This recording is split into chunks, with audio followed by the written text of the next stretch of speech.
नमस्कार, गृहविष्णू किचन मध्ये आपलं स्वागत। आज आपण पाहतोय एक नाश्त्याची म्हणजे ब्रेकफास्ट रेसिपी। आज आपण पाहतोय महाराष्ट्रीयन कोकणी रेसिपी। आज आपण पाहतोय दडपे पोहे। सकाळच्या नाश्त्याला कांदे पोहे, संध्याकाळच्या नाश्त्याला मात्र दडपे पोहेच। कांदे पोह्यांमध्ये कांद्याचा वापर जास्त प्रमाणात केला जातो, तर दडपे पोह्यांमध्ये नारळाचं पाणी, नारळाचं दूध, खोवलेलं खोबरं यांचा अगदी सढळ हाताने उपयोग केला जातो। दडपे पोहे दोन प्रकारच्या पोह्यांपासून केले जातात। एक आपण जे रोज कांदे पोहे करतो ना, त्या जाड पोह्यांपासूनही दडपे पोहे केले जातात, आणि आपण पातळ पोह्यांचा चिवडा करतो ना, त्या पातळ पोह्यांपासूनही दडपे पोहे केले जातात। आणि दडपे पोहे करण्याची प्रत्येकाची पद्धत थोडीफार वेगळी असू शकते। चला तर मग सुरुवात करूया आजच्या रेसिपीला। करायला अतिशय सोपे, आंबट गोड तिखट चटपटीत दडपे पोहे।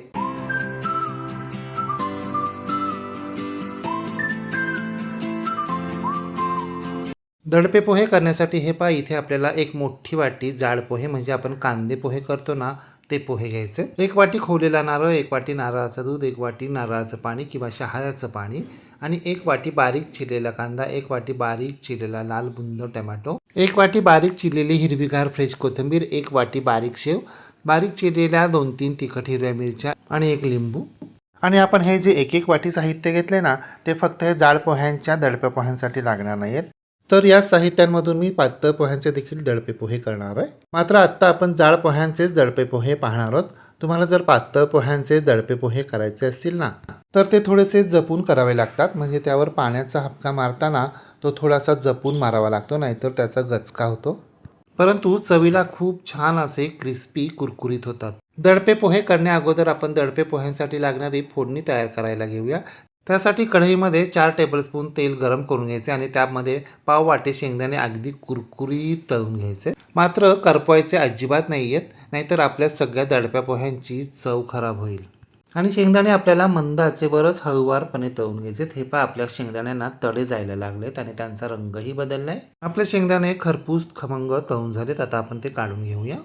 आणि याच गरम तेलामध्ये आता 1 टीस्पून मोहरी घालायची, आणि मोहरी तडतडली की त्यामध्ये अर्धा टीस्पून जिरं घालायचे। जिरं तडतडलं की पाव टीस्पून हिंग, 4 तिखट हिरव्या मिरच्यांचे काप, 10-12 कढीपत्त्यांची पानं घालायची आहेत। आणि ही सर्व फोडणी आपल्याला चमच्याच्या साहाय्यानं अगदी 30 सेकंद हलवून घ्यायची, आणि गॅस बंद करायचा आहे। आणि ही फोडणी आपल्याला थंड करून घ्यायची आहे। आता एका बोलमध्ये अर्धी वाटी बारीक चिरलेला कांदा, अर्धी वाटी बारीक चिरलेला टोमॅटो आणि अर्ध्या लिंबाचा रस पिळून घ्यायचा आहे। यानंतर यामध्ये 1 टेबलस्पून साखर, चवीप्रमाणे मीठ, मूठभर बारीक चिरलेली हिरवीगार फ्रेश कोथिंबीर घालायची, अर्धी वाटी खोवलेला नारळ घालायचा आहे। खोवलेल्या नारळाचा वापर करताना हात आखडता अजिबात घ्यायचा नाहीये, अगदी सरळ हातानं खोवलेल्या नारळाचा वापर करायचा आहे। आणि आता प्रथम चमच्याच्या साहाय्यानं आपल्याला हे सर्व जिन्नस व्यवस्थित मिक्स करून घ्यायचे, एकजीव करून घ्यायचे, आणि नंतर मात्र हाताच्या साहाय्यानं मिक्स करून घ्यायचे। हाताच्या साहाय्यानं व्यवस्थित मिक्स केल्यानंतर आपल्या तळहाताची उष्णता मीठ आणि साखरेमध्ये उतरून त्यांना पाणी सुटतं, आणि सर्व जिन्नस एकजीव होतात।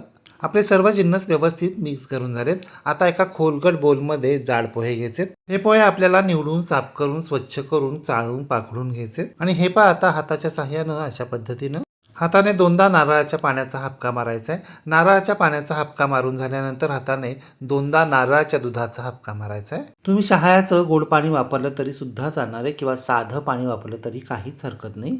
परंतु जर आपण नारळ खवणारच आहोत, तर त्या नारळामधून पाणी सुद्धा निघणार आहे, तेच पाणी वापरायचं। आता हे पोहे आपल्याला हाताच्या साहाय्यानं व्यवस्थित हळुवारपणे मिक्स करून घ्यायचे, एकजीव करून घ्यायचे। आणि पाण्याचा हपका मारताना आपले पोहे मोकळे फडफडीत होतील इतपतच पाणी आपल्याला मारायचं आहे। आणि आता आपण यामध्ये कांदा, टोमॅटो, कोथिंबीर, लिंबाचा रस, खोवलेला नारळ, साखर, मीठ यांचं जे मिश्रण तयार करून ठेवलं आहे ना, त्यातलं निम्म मिश्रण यामध्ये घालायचं आहे। आणि पुन्हा एकदा हाताच्या साहाय्यानं हळुवारपणे हे सर्व जिन्नस आपल्याला व्यवस्थित मिक्स करून घ्यायचे, एकजीव करून घ्यायचे। आणि पोहे मिक्स करताना अजिबात हातानं चोळायचे नाही आहेत, फक्त हलक्या हातानं मिक्स करून घ्यायचे। हे पहा, आपले सर्व पोहे व्यवस्थित मिक्स झालेले आहेत। आता यामध्ये बारीक चिरलेली हिरवीगार फ्रेश कोथिंबीर घालायची आहे, आणि ती सुद्धा व्यवस्थित मिक्स करून घ्यायची आहे।